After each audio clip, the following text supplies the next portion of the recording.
bem com vocês? Sejam muito bem-vindas ao nosso canal, a mais uma aula. Hoje nós vamos falar sobre massas, tudo sobre massas de bolo, tudo que você precisa saber.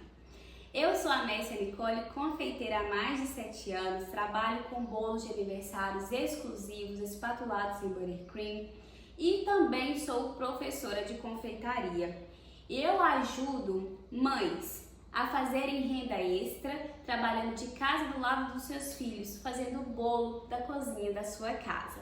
E aqui eu sempre trago essas dicas de como vocês podem pegar esses ensinamentos e trabalhar da cozinha da sua casa. E hoje, nessa aula, nós vamos falar sobre tudo de massas de bolo. Tipos, métodos, pode isso, não pode, por que fazemos certas etapas na produção das nossas massas. Aqui hoje vocês vão sair com a mente explodindo de tanta coisa que eu vou trazer para vocês. Já estou aqui com meu caderninho, com tudo anotado, porque eu tenho realmente muita coisa para falar com vocês. Então, se esse tipo de conteúdo te agrada, pega também o seu papel e a sua caneta e vem comigo. Vamos começar a nossa aula? Na nossa aula de hoje, eu quero deixar muito claro para vocês sobre o que nós não vamos falar. Nessa aula, nós não vamos falar de receitas. Hoje, meu intuito não é trazer aqui para vocês receitas de massas. Já temos aqui receitas de massas, de produtos que vocês podem vender para faturar da cozinha de vocês, mas hoje eu não quero falar de receitas. Hoje eu quero falar de fundamentos. Por quê? Por que é importante falar de fundamentos? Porque se a gente não sabe o que a gente está fazendo, a gente vira reprodutores de receitas da internet. E uma hora a nossa receita vai sair certa e outra hora a receita não vai sair. Vai sempre ter alguma coisa que vai diferenciar e que não vai agradar o nosso cliente. Porque imagina, o cliente hoje pede um bolo, a gente faz, deu certo. Pede semana que vem de novo, o bolo já sai diferente. Isso não traz credibilidade para a gente, né, para o nosso trabalho, e também é muito cansativo. Eu falo que lá no início eu também era assim. E aí, com o tempo, eu vim para minha cozinha, vim estudar, vim fazer vários testes, transformei a minha cozinha em um laboratório até entender todas as funções dos ingredientes dentro da minha massa de bolo e o porquê de que eu estava fazendo cada coisa na minha cozinha, até eu chegar na minha massa perfeita. Outro motivo importante que é muito bom a gente falar da importância dessa aula.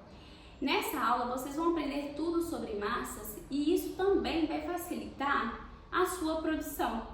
Porque cada dia que você recebe um pedido de bolo, principalmente quando a gente está começando, se a cada dia que a gente recebe um pedido de bolo, a gente vir para a cozinha fazer uma massa, isso não é produtivo. A gente gasta bastante gás, a gente gasta o nosso tempo, a gente faz bagunça na nossa cozinha várias vezes e a gente perde tempo de qualidade com os nossos filhos.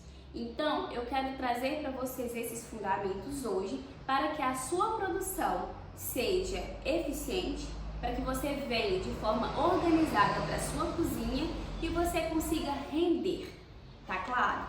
Então, vamos agora começar a trazer os tópicos que eu anotei aqui para falar com vocês. Para começar, eu quero falar com vocês que existem alguns métodos e tipos de bolo. Para começar, eu sempre gosto de falar sobre o método espumoso, que é o método mais comum que todo mundo conhece, talvez não pelo nome, mas que todo mundo já comeu.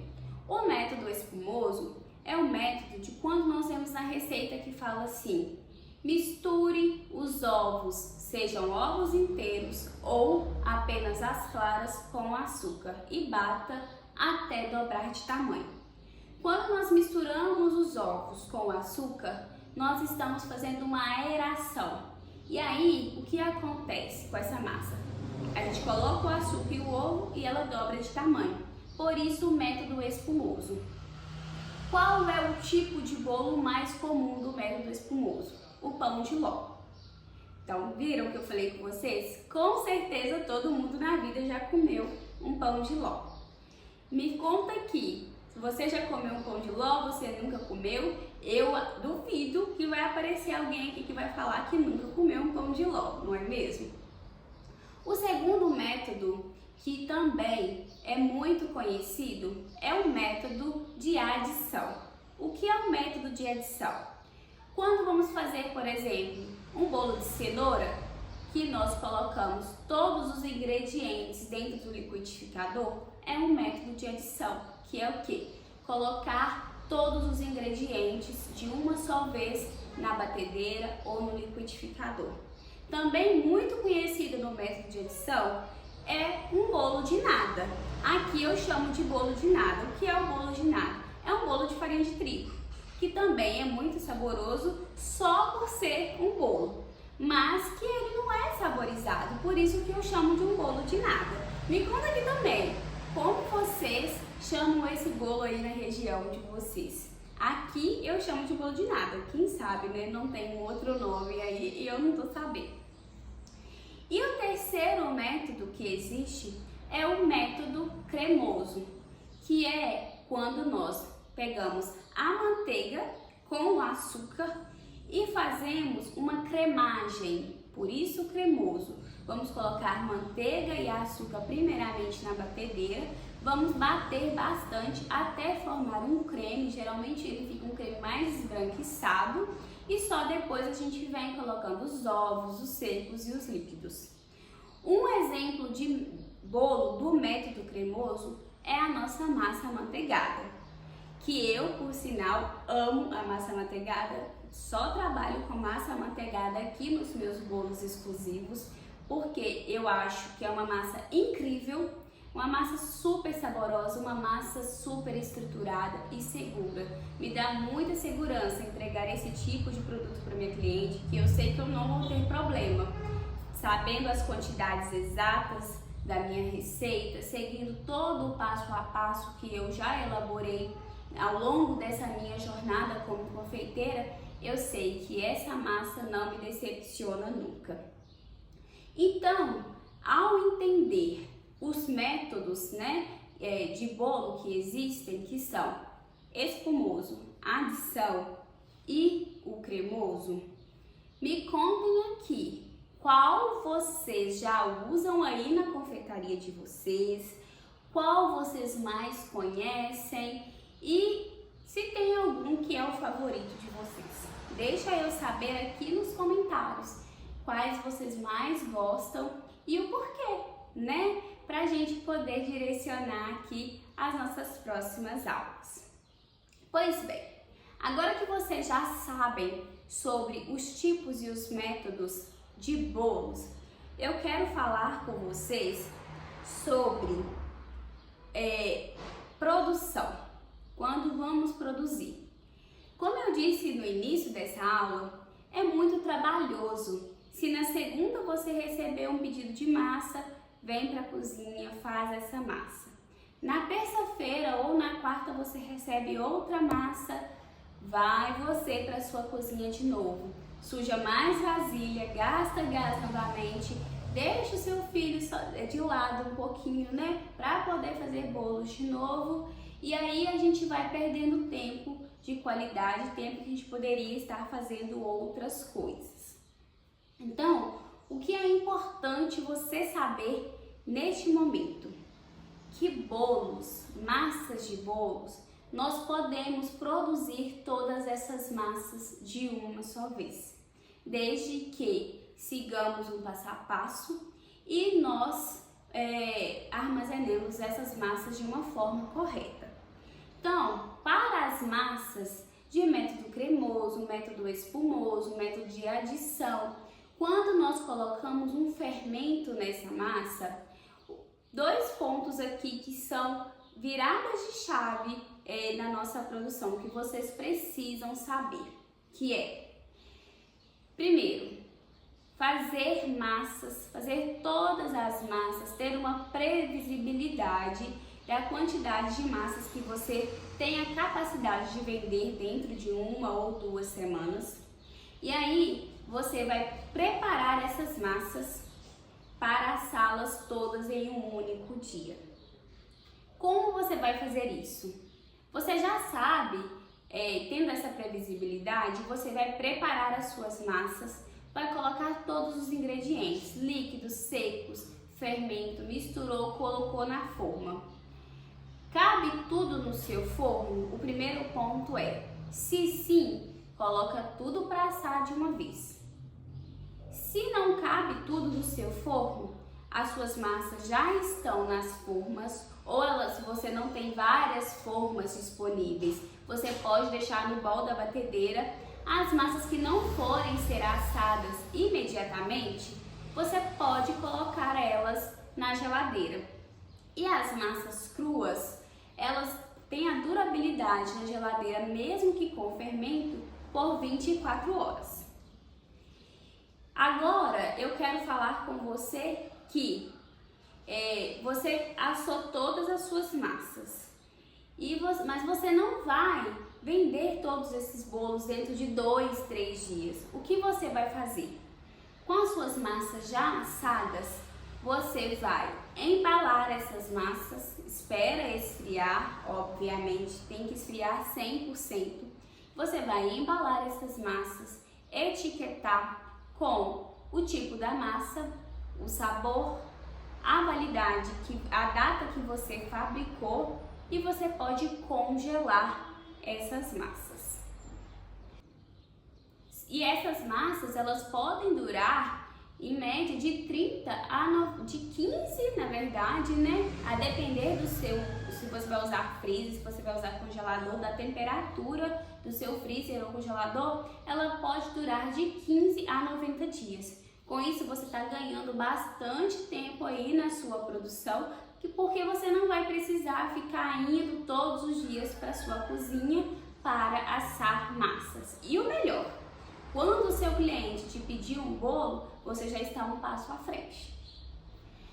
O que acontece quando eu disse para vocês que não precisa bater todas as massas e levar imediatamente para o forno, que elas podem durar até 24 horas na geladeira? Acontece que massas que têm a fermentação química, ou seja, nós adicionamos um fermento em pó químico. Quando nós colocamos o fermento na nossa massa, o fermento ele começa a agir imediatamente em contato com os líquidos. Entretanto, quando nós colocamos essa massa na geladeira, é como se nós colocássemos esse fermento para tirar uma sonequinha.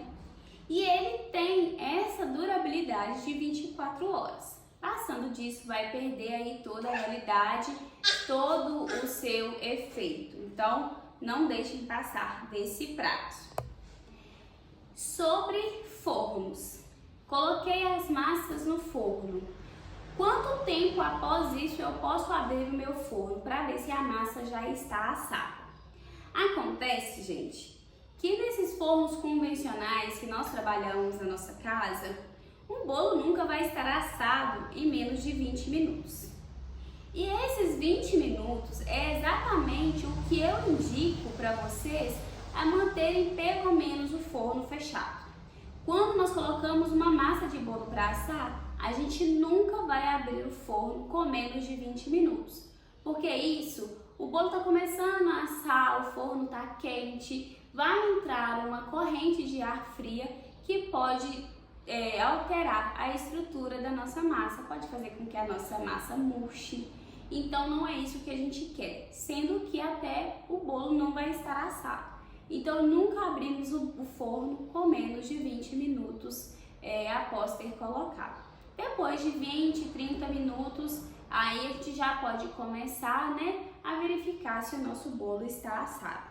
Uma outra dica muito legal, uma dica de ouro aqui para vocês, é sempre nos primeiros 20 minutos tampar a forma, seja com outro tabuleiro maior, seja com papel alumínio. Isso ajuda a massa a assar mais uniforme, de forma gradativa, que o calor passe por toda a nossa forma. Não fique partes que assem primeiro e outras partes que assem depois.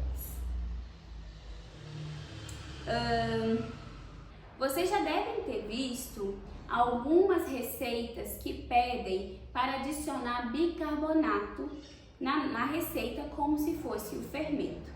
E aí provavelmente você pensou, então quer dizer que eu sempre posso adicionar bicarbonato nas minhas receitas no lugar do fermento? Não tem um fermento hoje, posso adicionar bicarbonato? E a verdade é que não é bem assim. Por que utilizamos o bicarbonato quando utilizamos o bicarbonato nas nossas receitas? Primeiramente, que o bicarbonato ele só vai atuar quando nós temos algum ingrediente ácido na nossa receita. Geralmente, para que o bicarbonato ele atue, ele precisa estar em contato com o cacau. E aqui quando eu digo cacau, não é chocolate em pó 50%, por exemplo, que é metade cacau e metade açúcar. Eu estou dizendo cacau, aquele que é o 100%. Também o bicarbonato vai atuar quando se mistura com o vinagre, quando ele se mistura com o iogurte natural, que ele já tem algum produto, algum componente químico na massa. E aí, geralmente, então, nós utilizamos quando o bicarbonato? Em uma receita de chocolate, em uma receita de um red velvet, em uma outra receita que vai ter um suco de limão, um suco de laranja. Então, nesses momentos, nós podemos utilizar o bicarbonato. Lembrando que, geralmente também, nós sempre vamos utilizar uma parte de bicarbonato e uma parte de fermento. E também o bicarbonato, ele tem uma função que é de trazer mais cor para as nossas massas. Então, quando a gente faz uma massa de chocolate, que a gente está utilizando todos esses pré-requisitos, vamos dizer assim, a gente vai ter uma cor da massa de chocolate mais viva, mais chocolatuda. Um red velvet também vai ficar com uma cor vermelha mais viva. Então, essa é a função do bicarbonato. E sobre quando desenformar os nossos bolos. Já aconteceu muito isso comigo, acho que já aconteceu com vocês também, afinal de contas, todo mundo que está iniciando na confeitaria 1 hora passa por isso. E geralmente no início, porque a gente não sabe muito bem, né? Jamais devemos desenformar os bolos extremamente quentes, porque o bolo ainda não está estruturado de fato. Porém, também não devemos deixar que o bolo esfrie demais na nossa forma. Então, o que eu aconselho? Tiramos o bolo do forno, espera ele dar uma leve esfriadinha, vou lá, passo a minha espátula como se eu fosse desenformar, passo essa espátula, apenas isso. Depois que o meu bolo já deu mais uma esfriada e estiver morno, aí sim eu vou, desenformo o meu bolo, deixo ele descansando em temperatura ambiente e só depois que o bolo estiver totalmente frio é que eu vou embalar esse bolo, seja em um pacotinho, seja em um plástico filme. Se a gente seguir essas etapas, o nosso bolo ele vai estar totalmente frio, com isso ele não vai ter tanta umidade para quando a gente colocar na geladeira ou quando a gente, por exemplo, for congelar, essa umidade que estiver dentro do pacotinho, se a gente fizer dessa forma, a umidade vai congelar. Então, as gotinhas de água que estiver dentro do pacote ou dentro do plástico filme em contato com o bolo vai congelar. Então, é por isso que nós esperamos o bolo esfriar totalmente. Bom, trouxe aqui para vocês, então, recapitulando, tipos de massa, sobre os métodos dessas massas, se a gente pode congelar, quando que é melhor congelar, como fazer a nossa produção ser mais eficiente, trazendo isso tudo para um dia de produção, quando usamos bicarbonato, se a gente pode abrir o forno enquanto o bolo está assando ou não e quando desenformar. Agora eu quero falar com você uma dica de ouro: como se organizar. Geralmente, fins de semana para nós confeiteiras são muito badalados, né? Nós já temos aí vários pedidos para entregar. Então a dica de ouro aqui para vocês é: se organizem no início da semana. Tire um dia, já separe, já olhe todos os ingredientes que você vai precisar, veja se tem tudo dentro da sua casa. Se não tiver, faça essa compra. E no outro dia, separe um momento do seu dia, um momento que for mais tranquilo aí para você, com a sua família, e vá para a cozinha, produza todos os bolos. Tenha uma previsibilidade de quantos bolos você é capaz de vender e produza todas essas massas. Produzindo todas essas massas, armazene corretamente, veja qual é a temperatura do seu freezer, se você pode congelar ou não, e já tenha bolos de pronta entrega para você poder apenas montar e espatular para entregar para o seu cliente. E aí, essa foi a nossa aula de hoje. Eu espero ter ajudado vocês a otimizarem a sua produção aí da sua casa, tirar receitas do papel, colocar essa organização em dia, ir para a cozinha, produzir bastante e começar já a pensar a como faturar esses R$3.000 ou até mais da cozinha da sua casa ao lado dos seus filhos. Essa foi a nossa aula de hoje. Um beijo. Deixa aqui nos comentários se vocês gostaram dessa aula, qual tema vocês querem ver aqui na próxima segunda-feira, que eu vou gravar e vou trazer. Um beijo e até a próxima!